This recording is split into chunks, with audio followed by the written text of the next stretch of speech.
lagi di ibadah online Gereja Anak. Hari ini kita akan kembali memuji Tuhan bersama-sama. Kita akan kembali melompat bagi Tuhan bersama-sama. Sebelum kita mulai ibadah kita, kakak undang adik-adik untuk lipat tangannya, tutup matanya, tundukkan kepalanya, kita bersatu dalam doa. Selamat pagi Allah Bapa, selamat pagi Tuhan Yesus, selamat pagi Allah Roh Kudus. Tuhan, pagi ini kami kembali datang kepadamu. Kami membawa hati kami, membawa hidup kami Tuhan di hadapan-Mu.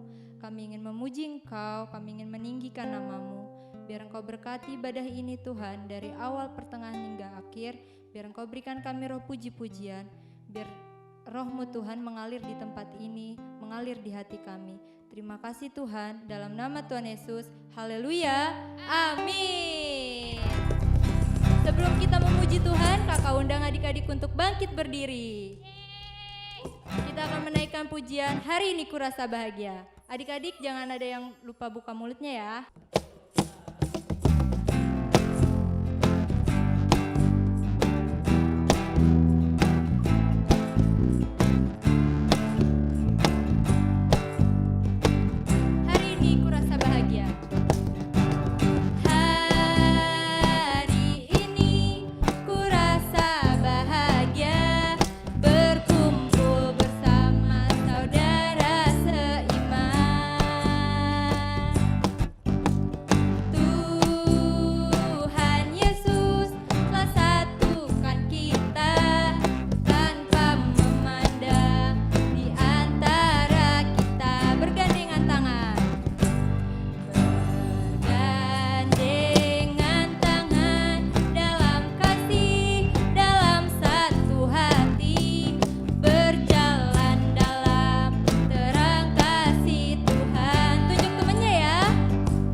sudah memuji Tuhan, kita sudah bersorak-sorai bagi Tuhan, tiba saatnya kita akan mendengarkan kebenaran firman Tuhan.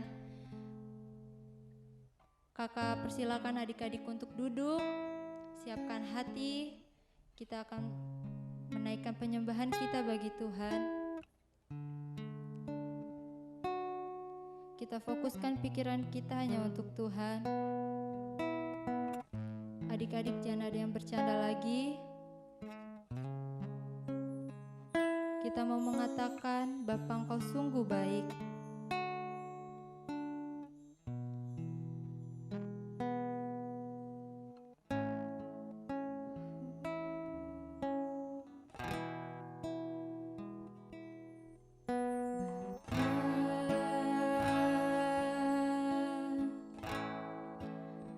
Engkau sungguh baik,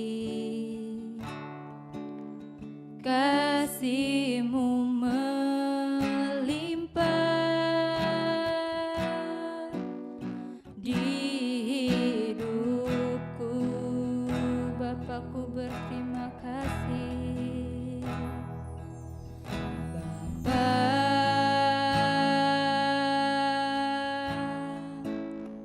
ku berterima kasih. Berkat-Mu hari ini yang Kau sediakan bagiku, ku naikkan syukur. Ku naikkan syukurku buat hari yang Kau beri.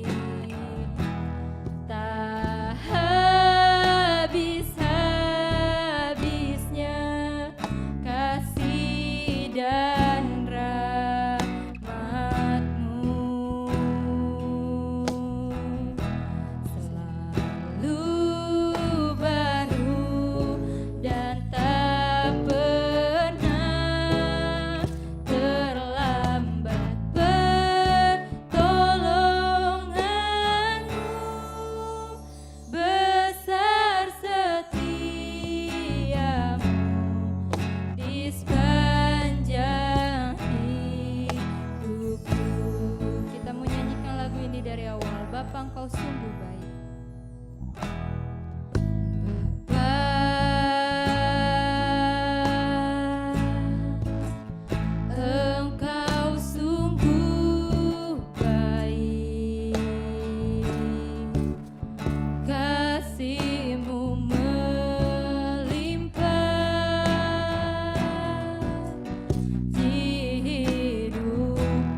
Shalom adik-adik, puji nama Tuhan, kita berjumpa lagi pada pagi hari ini. Pasti semua sehat ya? Kita bersyukur sudah boleh memuji menyembah Tuhan. Saatnya kita akan terima yang terbaik pada pagi hari ini. Ya, terima berkat Tuhan hari ini buat setiap kita, yaitu sukacita dari Tuhan dalam kehidupan sekarang dan juga nanti. Sebelumnya kakak mau undang semua untuk boleh berdoa ya. Kita lipat tangan, kita tutup mata dan kita tundukkan kepala kita. Bapa, di dalam nama Yesus Kristus kembali kami bersyukur Bapa untuk waktu yang indah Tuhan lagi berikan buat setiap kami untuk boleh datang beribadah, menikmati hadirat Tuhan. Bahkan kami sudah disiapkan untuk boleh menerima berkat-berkat Tuhan, kebenaran firman Tuhan pada pagi hari ini. Ajar setiap kami Bapa untuk boleh siap terima berkat Tuhan, yaitu sukacita dalam kehidupan kami sekarang juga nanti. Terima kasih Bapak, ajar setiap kami untuk boleh dengar-dengaran, duduk dengan diam, dengan tenang. Kami rindukan Tuhan yang menjamah memberkati setiap kami. Roh Kudus-Mu bekerja di antara setiap kami. Terpujilah nama-Mu Bapa. Di dalam nama Yesus Kristus kami berdoa mengucap syukur. Haleluya, amin. Ya, puji nama Tuhan. Adik-adik, kalau sekarang kan kita belum ada yang tatap muka, tapi sudah ada yang sekolah-sekolah mulai tatap muka. Puji nama Tuhan. Kalau kakak undang semua untuk boleh ingat lagi, mungkin 1 tahun yang lalu atau 2 tahun yang lalu, pada saat mungkin kita datang ke sekolah, ya, kita mungkin ada teman-teman kita yang suka ganti-ganti sepatu, ya, punya tas yang bagus-bagus, ya. Kita tahu kalau waktu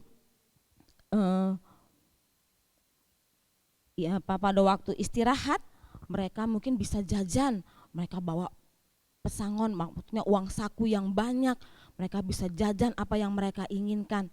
Tetapi kita juga bisa melihat ada anak-anak yang makan sendiri, ya. Tapi kita juga bisa melihat ada teman-teman kita, mungkin saat itu kita tidak sadar bahwa mereka punya sepatu hanya itu saja. Mereka mungkin hanya punya tas sekolah 1 saja. Tetapi kita mau belajar hari ini tentang satu kebenaran yang daripada Tuhan. Bahkan kalau kita melihat juga ada orang dewasa saat ini, mungkin kalau lagi turun hujan di jalanan itu suka ada genangan-genangan ya. Ada genangan-genangan yang air tergenang, tapi waktu kita jalan di pinggir pakai payung, tiba-tiba ada motor yang lewat dengan kencang. Lalu apa yang terjadi? Ya, kita kecipratan tuh air hujan, genangan air yang kotor itu, ya. Orang-orang yang lewat itu sepertinya tidak punya pikiran ya, tidak memperhatikan ada orang yang berjalan, atau mungkin pada saat kita naik mobil ya, ada supir yang nggak sabar, nggak mau ngantre, tin, lalu buka jendela, woi minggir bisa nggak sih lu, gua mau lewat nih, gitu ya. Kadang-kadang melakukan hal-hal yang seperti itu, kira-kira itu baik atau tidak? Kayaknya nggak bagus ya, seperti cerita yang akan kita dengarkan pada hari ini, ya. Kakak mau bercerita, Tuhan Yesus sedang mengajar orang banyak di suatu tempat, ya. Pada saat itu dia mengatakan pada orang-orang bahwa tidak bisa menyembah 2 Tuhan, ya. Tidak bisa menyembah uang juga Tuhan di dalam kehidupan kita. Jadi Tuhan Yesus sedang mengajarkan perkara-perkara untuk setia, ya, perkara-perkara hal yang kecil untuk kita bisa lakukan dengan setia pada pengajaran Tuhan Yesus saat itu. Tapi kita bisa melihat beberapa orang Farisi di antara situ mencemooh, mengejek Tuhan Yesus dalam pengajarannya ya. Lalu setelah mengejek begitu, Tuhan Yesus mengatakan bahwa Tuhan mengenal hati, ya. Kamu membenarkan diri di hadapan orang banyak, tetapi Tuhan tahu hatimu. Lalu Tuhan Yesus mulai bercerita, ya. Ada seorang kaya, ya. Dia punya rumah yang besar, bersama keluarganya dia tinggal di rumah yang indah. Dia punya pakaian yang bagus-bagus dan mahal, ya. Apapun yang dia inginkan, dia bisa dapatkan, ya. Dia hidup bersenang-senang. Dia sering mengadakan pesta, banyak teman-temannya yang sesama orang kaya hadir, minum-minum bersama, berpesta pora, makan makanan yang enak, ya. Dia tinggal di rumah yang sangat besar, kebunnya luas, dia juga punya ternak yang banyak. Apapun yang dia inginkan, yang dia mau dia bisa beli, ya dia bisa sediakan, bahkan di rumahnya dia punya banyak pelayan ya untuk melayani dia, juga tamu-tamunya pada waktu dia mengadakan pesta ya, itu adalah orang kaya. Lalu di depan rumah orang kaya itu ada seorang pengemis yang bernama Lazarus. Dia selalu duduk di depan rumah orang kaya itu ya, meminta-minta, minta belas kasihan kalau dia bisa mendapatkan makanan dari sisa pestanya orang kaya itu, makanan, minuman yang dia butuhkan karena dia tidak berdaya, badannya penuh luka, bahkan dia di sekitarnya ada anjing-anjing. Walaupun di gambar ini tidak ada, tetapi kebenaran firman mengatakan bahwa luka-lukanya itu dijilatin sama anjing ya. Dia selalu mendapatkan perlakuan yang tidak baik karena dia ada di depan rumahnya orang kaya. Jadi pada waktu orang kaya itu kalau pagi-pagi dia lagi menghirup udara segar, jalan-jalan di halamannya yang luas, dia terganggu. Nih ada pengemis nih, aduh udah gak pakaiannya compang-camping, badannya penuh luka, kayaknya ganggu pemandangan rumahku yang indah ini. Jadi dia suka kesal. Lalu dia menyuruh orang-orang suruhannya, pelayan-pelayannya untuk juga kadang-kadang mengusir Lazarus yang suka ada di depan pintu. Kalau ada tamu-tamunya yang mau datang, orang-orang kaya, teman-temannya mungkin yang naik kuda, naik keledai, suka mengganggu. Jadi Lazarus suka diusir-usir. Lalu orang-orang suruhannya juga pada waktu membuang sisa makanan pesta, Lazarus berharap dia bisa mendapatkan sedikit saja makanan kelebihan dari pesta-pesta yang diadakan, yang sering diadakan orang kaya itu. Tetapi pelayan-pelayan itu disuruh orang kaya itu untuk tidak memberikannya kepada Lazarus, membuangnya di tempat pembuangan. Bahkan Lazarus pun tidak bisa mengambilnya karena sudah lebih dahulu dimakan oleh anjing-anjing liar ya. Jadi yang menjilati luka-lukanya Lazarus, itu yang dialami Lazarus hari lepas hari ya. Lalu pada suatu hari orang kaya itu tidak melihat lagi Lazarus. Pada suatu hari Lazarus mengalami kematian. Ya, tidak ada seorang pun yang memperhatikan, tidak ada yang memperdulikan. Ya, Lazarus mati. Dan tidak berapa lama orang kaya itu pun juga mati. Tetapi dia dikuburkan dengan baik.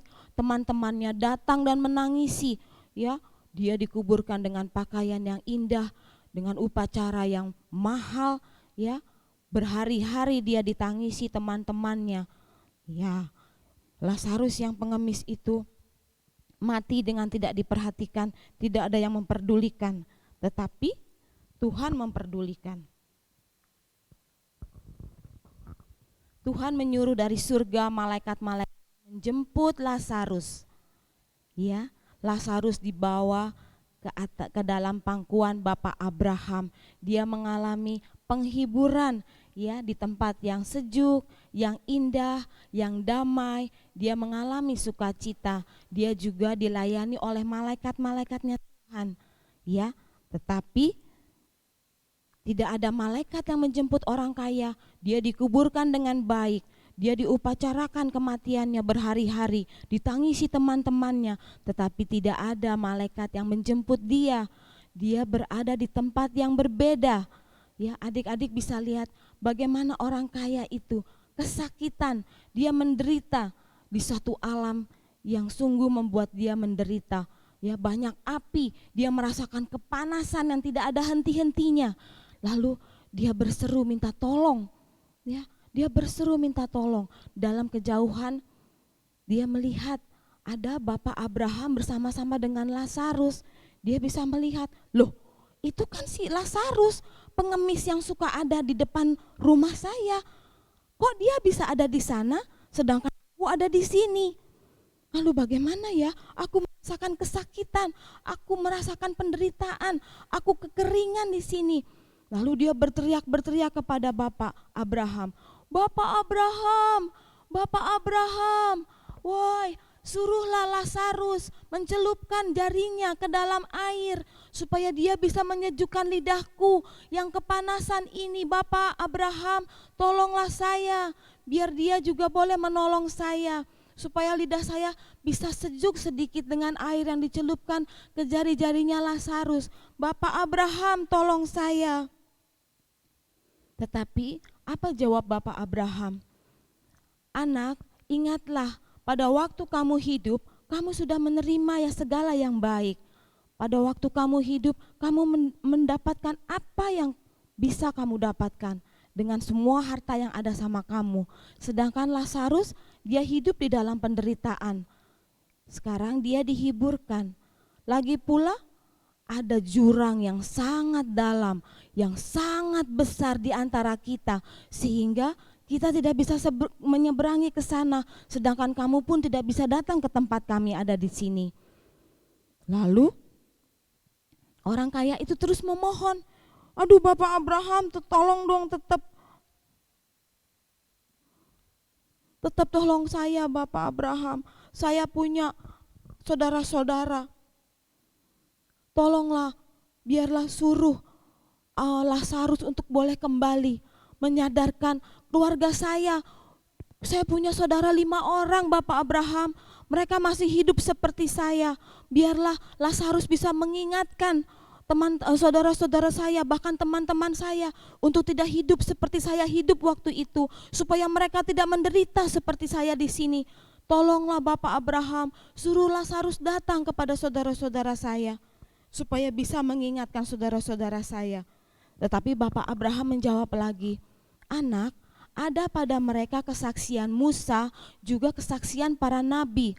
Baiklah, mereka mendengarkan kesaksian Musa dan para nabi itu. Kalau sekarang mungkin kebenaran firman Tuhan yang disampaikan oleh para pembina, para pengkhotbah, para pendeta, kebenaran firman Tuhan yang kita bisa baca ya saat ini.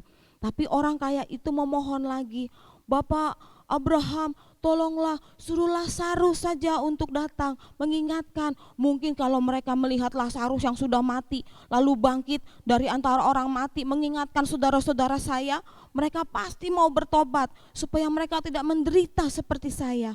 Tolong Bapak Abraham. Tetapi Abraham pun menjawab, Bapak Abraham menjawab kepada orang kaya itu, anak, kalau saja kesaksian Musa juga para nabi, bahkan semua kebenaran firman Tuhan tidak mereka dengarkan, apalagi mereka diyakinkan oleh orang yang sudah mati untuk boleh bangkit dan mengingatkan mereka.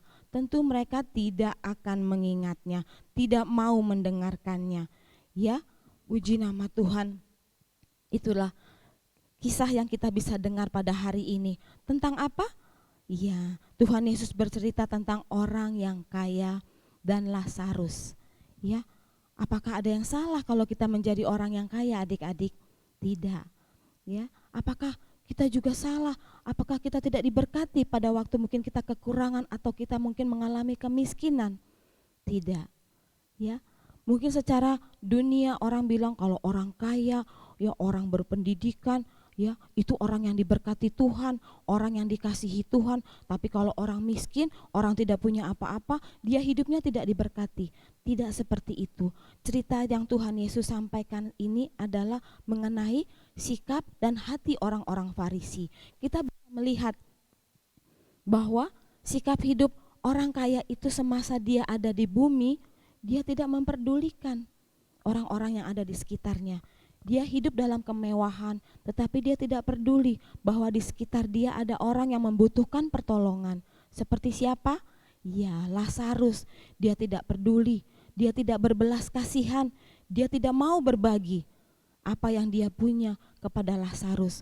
Ya, kalau kita bisa melihat bahwa dia sudah mengenal Bapak Abraham di dalam cerita itu, ya, Lazarus dan orang kaya ini kita bisa tahu bahwa mereka tahu firman Tuhan. Mereka adalah orang-orang yang percaya bahwa kita bisa melihat pada waktu Lazarus mati, Lazarus dijemput oleh malaikat. Dan pada waktu orang kaya mati, dia berakhir di dalam satu tempat yang membuat dia menderita, tempat kekal yaitu neraka. Dia mengalami penderitaan karena sikap hidupnya yang tidak baik.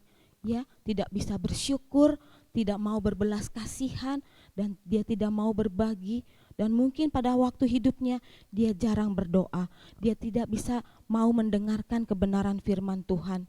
Ya, kita boleh belajar dari kehidupan dua orang ini, orang kaya dan orang yang miskin seperti Lazarus ya. Ya, berkat Tuhan buat kita bahwa Tuhan mau memberikan sukacita dalam kehidupan kita pada waktu sekarang maupun nanti. Jadi kalau kita tahu kita mau jadi anak-anak yang dengar-dengaran, kita sudah belajar dari mungkin contoh-contoh yang kakak tadi sudah katakan, bahkan juga cerita dari Tuhan Yesus tentang orang kaya dan Lazarus. Ya, kita mau belajar bahwa ada 4B yang akan kita belajar pada pagi hari ini, yaitu B yang pertama, bersyukur. Ya, pada waktu kita bersyukur, kita akan mendapatkan sukacita pada waktu saat ini maupun nanti. Ya, Tuhan Yesus juga mengatakan bahwa bersyukurlah senantiasa. Jadi kita mau bersyukur. Pada saat kita bersyukur, kita mengalami sukacita. Pada waktu kita bersyukur, terima kasih Tuhan, kita disadarkan bahwa Tuhan memelihara kehidupan kita. Kita ada makan minum, kita ada tempat tinggal untuk berlindung, ya. Kita boleh sehat, boleh kuat, kita punya mama dan papa, kita tidak kekurangan suatu apapun. Pada waktu kita bersyukur, kita akan merasakan sukacita. Lalu B yang kedua adalah berbelas kasihan. Pada waktu kita berbelas kasihan, kita juga mendapatkan sukacita pada saat sekarang juga nanti. Ya, kita bisa melihat sekeliling kita, tidak ada orang-orang mungkin yang seberuntung seperti kita. Mungkin ada orang yang lebih kaya, yang lebih punya dari kita, tetapi kita mau belajar berbelas kasihan bahwa di sekitar kita juga ada orang-orang yang berkekurangan, ada orang-orang yang memerlukan bantuan. Ya, kalau saat ini kita bisa mendengar berita-berita, ada teman-teman kita yang di NTT, di NTB, ya, mengalami bencana alam, banjir bandang, bahkan di Jawa Timur ada gempa. Kita bisa melihat ada korban yang kehilangan, mungkin ada anak-anak seusia kita, seperti teman-teman kita di sana yang seiman maupun yang belum percaya. Ya, kehilangan harta benda, kehilangan saudara-saudara mereka, mereka tidak punya tempat tinggal, mereka mungkin saat ini kekurangan makanan. Ya, pada saat kita berbelas kasihan, kita bisa melakukan sesuatu yang membuat kita sukacita. Mungkin kita bisa minta tolong mama sama papa, sisihkan uang kita bisa kumpulkan pakaian-pakaian kita yang masih layak pakai untuk kita bisa sumbangkan. Ya, itu berbelas kasihan. Kita lihat sekeliling kita, masih ada orang yang banyak membutuhkan bantuan-bantuan dari kita, dan kita bisa melakukannya. Lalu B yang ketiga, kita mau berbagi. Ya, kita mau berbagi. Mungkin ada teman-teman kita, kalau kita ingat di sekolah, waktu itu saya makan sendiri. Ya, pada saat sekarang kita mulai disadarkan bahwa kita boleh berbagi. Mungkin ada adik kita punya satu kue, kita punya ada adik di rumah, kita mau berbagi kue kita sama adik kita. Bahkan mungkin kalau mama cuma punya satu mainan, ada adik kita atau kakak kita bisa bermain bersama-sama, berbagi. Ya, apapun yang bisa kita bagi. Lalu kalau mungkin adik kita belajar di rumah, mama kita pergi ke kantor, kita bisa berbagi ilmu kita kepada adik kita, menolong dia di dalam belajar. Itu B yang ketiga, bisa mendatangkan sukacita buat setiap kita. Lalu B yang terakhir adalah kita mau berdoa. Pada saat kita berdoa, kita bisa juga merasakan sukacita, ada kelepasan. Kita tahu Tuhan mendengar setiap doa-doa kita, Tuhan menjawab doa-doa kita. Jadi kita mau terus membawakan pokok-pokok doa kita. Kita mau mendoakan orang tua kita mau mendoakan teman-teman kita juga mau mendoakan mungkin juga orang-orang yang terpapar COVID-19. Kita mau mendoakan teman-teman kita yang ada di NTT maupun di NTB, orang-orang yang kesusahan, yang tidak seberuntung kita, mungkin yang saat ini kekurangan makanan, yang tidak punya pakaian. Kita mau belajar, ya, kita mau belajar bersyukur, kita mau berbelas kasihan, kita mau belajar berbagi, juga kita mau berdoa supaya kita mendapatkan sukacita dalam kehidupan kita saat ini juga nanti. Puji nama Tuhan, kita mau belajar dari kebenaran firman Tuhan. Ya, bacaan kita hari ini adalah terambil dari kitab Lukas Lukas pasal 16 ayat 13 dan 15. Kita bisa baca di sana permulaan Tuhan Yesus dicemooh oleh orang-orang Farisi dalam pengajarannya. Lalu dari Lukas 16 ayat 19 sampai 31, di sana ada orang kaya dan Lazarus. Ya.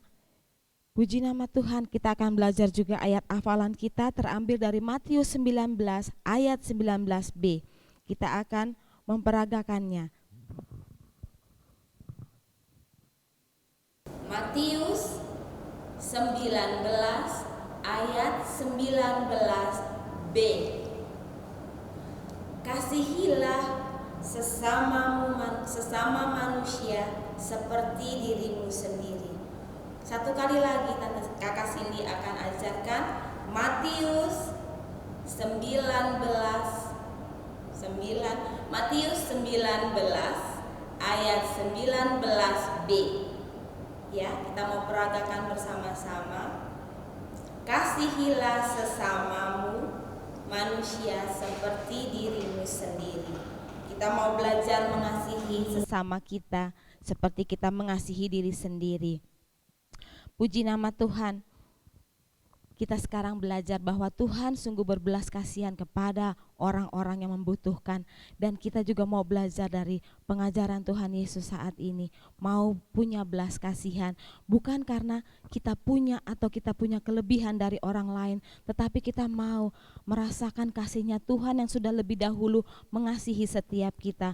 Karena Dia berbelas kasihan kepada kita, Dia sudah menebus kita dari segala dosa-dosa kita. Dia berbelas kasihan dan kepada kita yang berdosa ini. Dia mau mati di atas kayu salib dan Dia bangkit buat setiap kita, menyediakan kita hidup yang kekal buat setiap kita yang mau percaya, mau dengar-dengaran. Puji nama Tuhan. Kita ingat 4B yang kita pelajari hari ini ya. Apa itu? Bisa diulang? Ya, bersyukur, berbelas kasihan, berbagi, juga berdoa. Biarlah semua ini boleh menjadi berkat buat setiap kita. Mari kita berdoa. Bapa, di dalam nama Yesus Kristus, saat ini Kakak mau ajak kita untuk boleh bersyukur. Kita boleh memikirkan orang-orang yang ada di sekitar kita. Kita mau rencanakan untuk boleh berbagi apa yang kita punya buat orang-orang yang membutuhkan. Dan kita mau belajar berdoa untuk buat mereka yang menderita, buat orang-orang yang ada di sekitar kita, buat orang-orang yang sudah menolong dalam kehidupan kita. Kita berdoa untuk setiap guru-guru kita yang mengajar kita di rumah. Kita berdoa untuk papa dan mama. Mungkin ada oma dan opa yang ada bersama-sama dengan kita, yang menolong kita hari lepas hari. Kita mau taruh tangan kita di dada kita. Kita mau bersyukur kepada Tuhan karena kasih-Nya mengajarkan setiap kita untuk boleh berbelas kasihan, untuk boleh bersyukur dan berbelas kasihan, untuk mengajar kita untuk boleh berbagi apa yang kita punya. Dan kita mau berdoa di dalam kehidupan kita. Kita mau menerima sukacita yang daripada Tuhan dalam kehidupan kita saat ini juga nanti. Kita mau mengakui segala mungkin dosa pelanggaran kita. Kalau selama ini mungkin kita masih tidak bisa bersyukur, kita tidak bisa lagi hormat sama orang yang lebih tua. Mungkin kita marah-marah kalau kita tidak mendapatkan sesuatu yang kita inginkan. Dan kita lupa berdoa, kita lupa berbagi, kita lupa bersyukur. Kita minta Tuhan sendiri yang menolong memberkati setiap kita, mengampuni kita.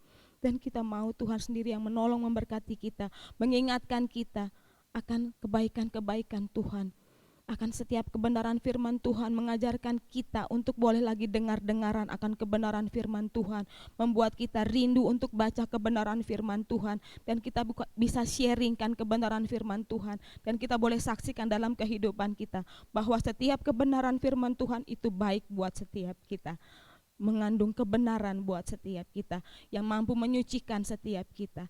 Terima kasih Tuhan, kami bersyukur untuk kebenaran firman-Mu. Kami bersyukur Bapa untuk apapun yang ada dalam kehidupan kami, untuk orang-orang yang mengasihi kami, orang-orang yang mendoakan kami, orang-orang yang menjadi saluran berkat-Mu buat setiap kami. Ajar setiap kami Bapa untuk boleh juga menjadi berkat buat orang-orang yang ada di sekitar kami.